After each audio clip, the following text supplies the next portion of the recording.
जब से सुंदरी चिड़िया ने अपना एक अंडा दिया था, उसके बाद सुंदरी चिड़िया हर वक्त अपने अंडे की हिफाजत करती रहती थी, क्योंकि उसे पता था कि इस जंगल के पक्षी बहुत ज़्यादा खतरनाक हैं। वो तो थोड़ा सा इधर उधर होने की ही देर है बस, और उसके बाद वो तो अंडा चुरा कर ले जाते हैं। इसलिए सुंदरी चिड़िया सारा का सारा दिन अपने अंडे की हिफाजत करती थी। अरे मुझे काफ़ी ज़्यादा प्यास लगी है। मैं ऐसा करती हूँ कि जल्दी से जाकर नदी से पानी पी कर आ जाती हूँ। और अगर मैं अपने अंडे को ऐसे ही यहाँ पर छोड़ कर गई तो कहीं ऐसा ना हो कि कोई जालम पक्षी मेरा अंडा ना उठा कर ले जाए। मैं ऐसा करती हूँ कि इस अंडे को इस घोंसले के नीचे छुपा कर चली जाती हूँ। तभी सुंदरी चिड़िया ऐसा करती है, वो अपने अंडे पर चंद पत्थर डालकर वहां से उड़ती हुई सीधा नदी पर पानी पीने चली जाती है। पीछे से उस जंगल में एक बाजू चील जो कि भोजन की तलाश में इधर उधर घूम रही थी। जैसे ही वो उड़ती हुई सुंदरी चिड़िया के घोंसले के पास आती है तो उसे वहां पर एक घोंसला दिखाई देता है। अरे जरूर इस घोंसले में कोई ना कोई चीज होगी, चलो मैं जाकर देखती हूँ। बाजू चील सीधा उड़ती हुई सीधा उस घोंसले में आ जाती है। जैसे ही वो वहां पर आकर देखती है तो वहां पर कोई भी चीज खाने को नहीं थी। अरे ये पता नहीं कितना कंजूस पक्षी है, इसने तो अपने खाने के लिए कोई भी चीज यहाँ पर नहीं रखी। अभी बाजू चील ऐसे बातें कर रहे थे, तभी बाजू चील की नज़र उस अंडे पर जाकर पड़ती है जो कि सुंदरी चिड़िया ने पत्तों के नीचे छुपा कर रखा हुआ था। अच्छा तो ये है अंडा पड़ा हुआ, मैंने भी कहा कि इसने इन पत्तों के नीचे पता नहीं क्या छुपा कर रखा है। तभी फिर बाजू चील ऐसा करती है, वो सुंदरी चिड़िया का अंडा उठाकर वहां से उड़ती हुई वापस भाग जाती है। थोड़ी ही देर बाद जब सुंदरी चिड़िया नदी से पानी पीकर वापस आकर देखती है तो उसका अंडा तो वो तो था ही नहीं वहां पर। ये देखते ही सुंदरी चिड़िया की तो जान ही निकल जाती है। अरे मेरा अंडा कहाँ गया, मैंने तो अपना अंडा यहाँ पर ही रखा था। तभी थोड़ी देर इधर उधर देखने के बाद उसे पता चल जाता है कि उसके अंडे को जरूर किसी पक्षी ने उठा लिया है। ऐसे ही फिर उड़ती हुई चिड़िया कालू कौवे के पास जाती है। कालू भैया मेरा अंडा नहीं मिल रहा, क्या तुमने देखा तो नहीं किसी पक्षी को मेरे घर की तरफ आते जाते। कालू कौवा जैसे ही सुंदरी चिड़िया की ये बात सुनता है तो कालू कौवा जल्दी से चिड़िया को बताता है। हाँ हाँ चिड़िया, मैंने देखा था बाजू चील तुम्हारे घर की तरफ उड़ती हुई जा रही थी। जब चिड़िया बाजू चील का नाम सुनती है तो चिड़िया को पता चल जाता है कि अब तो उसका अंडा बच्चा ही नहीं होगा, क्योंकि बाजू चील तो बहुत ज़्यादा जालिम थी। वो सब पक्षियों के अंडे छीन कर ले जाती थी और जाकर उनका भोजन बना लेती थी। अब चिड़िया बहुत उदास होती है और वहां से उड़ती हुई वापस अपने घर में चली जाती है। चिड़िया तो जाकर रोए जा रही थी, क्योंकि चिड़िया की तो दुनिया ही उजड़ गई थी। उधर दूसरी तरफ बाजू चील जो कि चिड़िया का अंडा उठाकर अपने घर में ले जाती है। अरे आज बहुत मजा आएगा, बहुत अरसे के बाद आज किसी पक्षी का अंडा पी रही हूँ।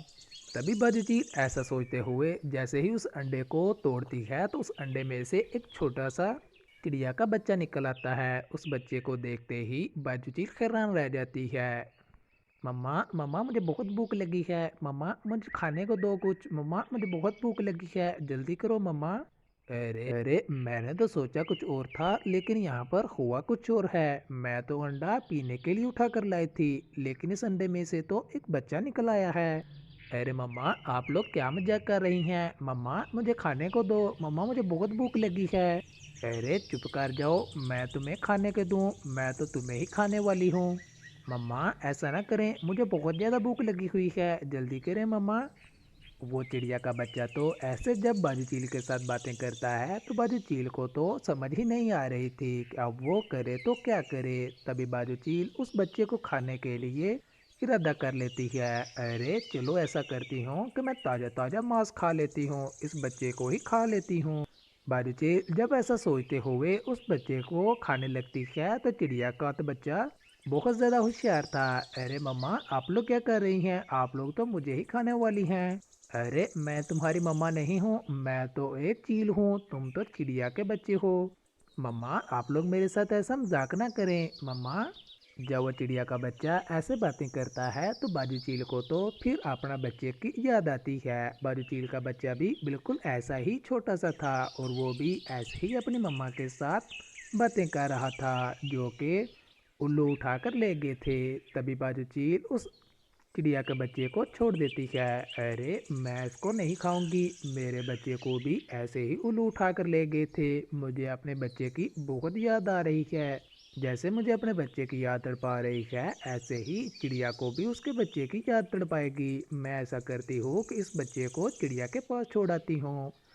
तभी फिर बाजू चील ये सोचती हुई उस चिड़िया के बच्चे को उठाकर सीधा चिड़िया के घोंसले की तरफ चल पड़ती है। उड़ती उड़ती वो तो चिड़िया के घर में पहुंच जाती है। चिड़िया, ये लो चिड़िया, मुझे माफ़ कर दो, मैं तुम्हारा अंडा उठा कर ले गई थी। ये है तुम्हारा बच्चा, ये लो, ये तुम अपने पास ही रख लो। जब चिड़िया ये देखती है तो चिड़िया तो हैरान रह जाती है कि बाजू चील जो कि बहुत ज़्यादा जालिम थी, जिसने चिड़िया का अंडा उठा लिया था, आखिर वही बाजू चील चिड़िया के पास उसका अंडा देने आ गई। अरे बाजू चील, मुझे तो हैरानगी हो रही है कि आपने मेरा अंडा भी उठा लिया, लेकिन आपने मेरे अंडे को कुछ भी नहीं किया।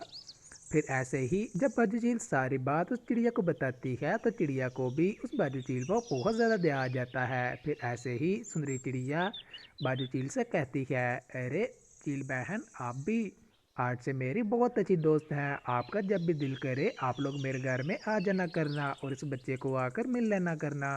अरे पहले ये तो बताओ कि मेरी मम्मा कौन है, चिड़िया या चील? अरे गुड़िया बेटी, तुम्हारी मम्मा वो चिड़िया ही है, मैं नहीं हूँ तुम्हारी मम्मा। फिर ऐसे ही चील सुंदरी चिड़िया के बच्चे को छोड़कर वहाँ से अपने घर चली जाती है। देखते ही देखते कुछ दिन गुजर जाते हैं। अब तो गुड़िया बड़ी हो गई थी, अब वो उड़ती भी थी। आज गुड़िया उड़ती उड़ती बहुत दूर जाती है। आज तो उसे एक पेड़ पर बैठा हुआ बूढ़ा कौवा मिलता है। अरे गुड़िया, कितने खूबसूरत हो तुम। गुड़िया, मेरे साथ दोस्ती करोगी क्या? नहीं नहीं, मैं नहीं तुम्हारे जैसे बुरे कौवों के साथ दोस्ती करती, तुम बहुत बुरे हो और बहुत शैतान भी। जब गुड़िया ये बात करती है तो कालू कौवे का बेटा बुरा कौवा वो तो जल्दी से गुड़िया को पकड़कर पंजू में ले लेता है। गुड़िया रोना चिल्लाना शुरू कर देती है। ये आवाज़ जब बाजू चील तक पहुंचती है तो बाजू चील जल्दी से उड़ती हुई वहां पर आ जाती है और वो आकर कालू कौवे के बेटे बुरे कौवे को खूब पीटती है। पीट पीट कर उसको वहां से भगा देती है। फिर ऐसे ही चील गुड़िया को लेकर उसकी मम्मा तक छोड़ देती है। अरे जिसकी दो दो माएँ हों उसे किस चीज़ की डर है। मेरे तो दो माएँ हैं, मेरे दोनों ही मम्मा बहुत अच्छी हैं। अरे चिड़िया बहन, अपनी बेटी का ख्याल रखा करो, तुम ऐसे पक्षियों के साथ अपनी बेटी को न जाने दिया करो। तभी फिर उसके बाद बाजू चील सुंदरी चिड़िया के घर में ही रहती है और वो सब मिलकर एक दूसरे के साथ खुशी खुशी में जिंदगी बसर करते हैं। प्यारे दोस्तों, इस कहानी को लाइक करना मत भूलें और ये कहानी आपको कैसी लगी हमें कमेंट सेक्शन में ज़रूर बताएं। ऐसे ही अच्छे अच्छे वीडियोस को देखने के लिए हमारे यूट्यूब चैनल को ज़रूर सब्सक्राइब करें।